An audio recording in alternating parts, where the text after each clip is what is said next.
Greeneville, Cumberland Presbyterian Church was founded in Greeneville, Tennessee in 1841, and the Reverend Isaac S. Bonham was the pastor. The first church building was a white frame building on the corner of South Irish and McKee Street. These were turbulent times because of the animosity that's between the Presbyterian Church and the Cumberland Presbyterian Church over the split. But the congregation worshiped God. They taught and preached the gospel of Jesus Christ. The people of the church and the community prospered. God blessed the congregation, the entire community as well. In 1860, we purchased a lot on the corner of Church and Main Street, and in April of 1860, were taken for the brickwork to build the building in which our sanctuary rests and we still worship in now. The building was built during the Civil War, a very turbulent time in this country, and it was difficult because both sides of the conflict were represented in our congregation. And even through that, the people were blessed, the congregation was blessed, and the community was blessed.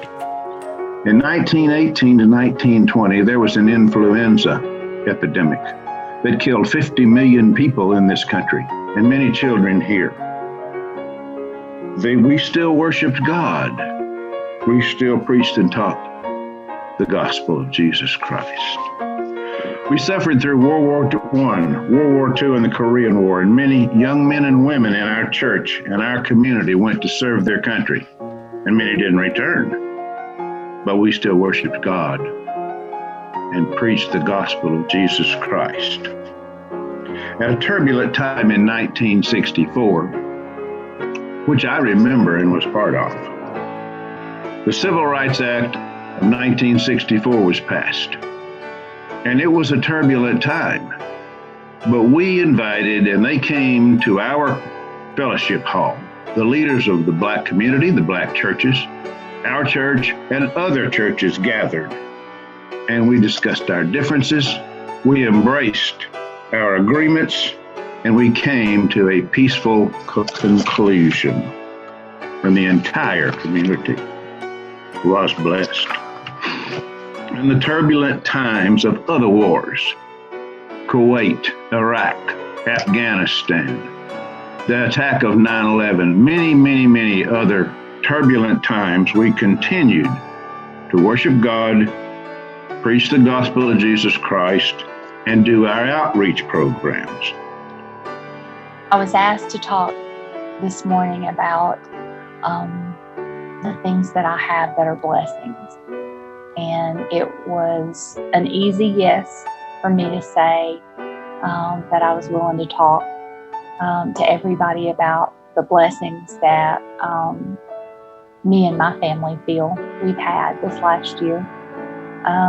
It's been a tough year. We've had a lot of challenges that we faced.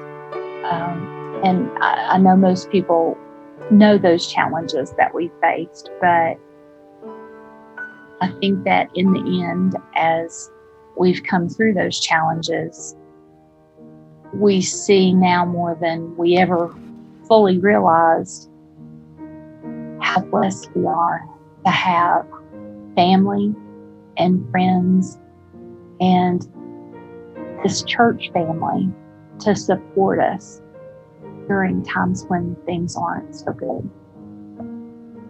We're blessed to have our ability to overcome the challenges that life brought our way, and very strong connections to friends and family that help support us when we really needed help. And so I guess I would say that our blessings came aplenty as our challenges came aplenty this year.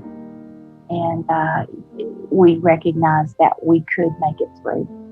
And that's in great part due to the many supports that we were lucky to find ourselves with, especially with this church family. we feel very blessed. My life has been truly blessed in many ways.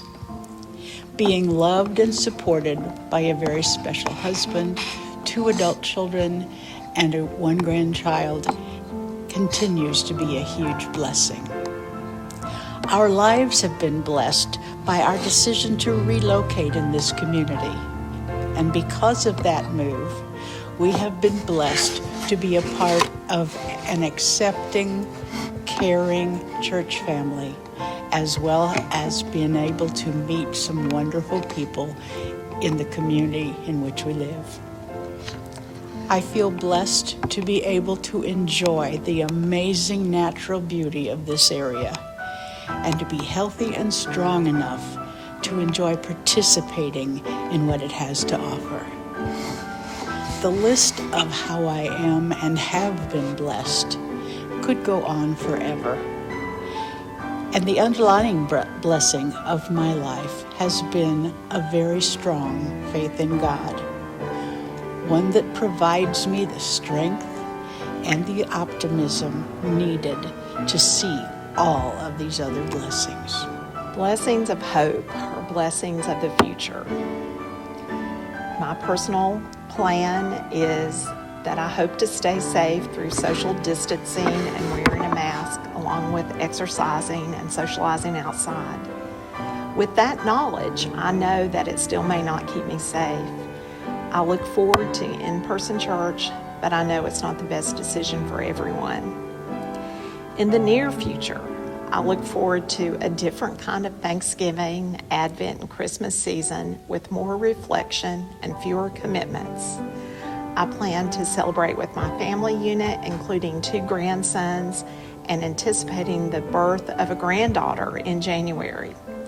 I'm grateful for a church that has not been rash in reopening and for church family that I connect with often beyond the church doors. As the new year approaches, I'm thankful for lessons learned in 2020 and how these lessons will continue to prod us into growth in the future. The media has overwhelmed us with data, information, and opinions. As we sift through the babble, we must think about the source of information that we receive. Many of us have new respect for scientists and research and the power of nature. I believe that COVID-19 is a natural response from an overpopulated, overpolluted earth. In the future, as a congregation, we can promote a Christian example of caring and learning about the earth. Racial tensions have brought attention with video evidence of inequities in our country. I've learned terms such as generational wealth that have affected generations of people of color. My hope is that our church can study these issues and bring awareness to our community and ultimately help trigger positive changes. As we pledge our time, our talents, and our wealth, think back to where we were a year ago and how the world has changed. We had no idea what 2020 was bringing us. We have no idea where 2021 will take us, so we must not think of the limits of our gifts, but the infinity of our gifts. Gifts to be utilized in unexpected, unimaginable ways in a future that is beyond our comprehension. Today we live in a divided nation politically, and we also suffer with the COVID-19 pandemic. But we still worship God, preach the gospel of Jesus Christ, and do our outreach programs. In our time, we've been fortunate to worship online, autos in our parking lot, and Zoom so that we can get together safely. I am confident that we will continue to worship, teach, preach, and be blessed by the gospel of Jesus Christ, and through our continued support of our outreach for the Greene County Wood Ministry, the Tabernacle Soup Kitchen, the Food Bank, the mobile meals, and many, many more too numerous to mention, that the community will still be blessed by this congregation and church. Amen.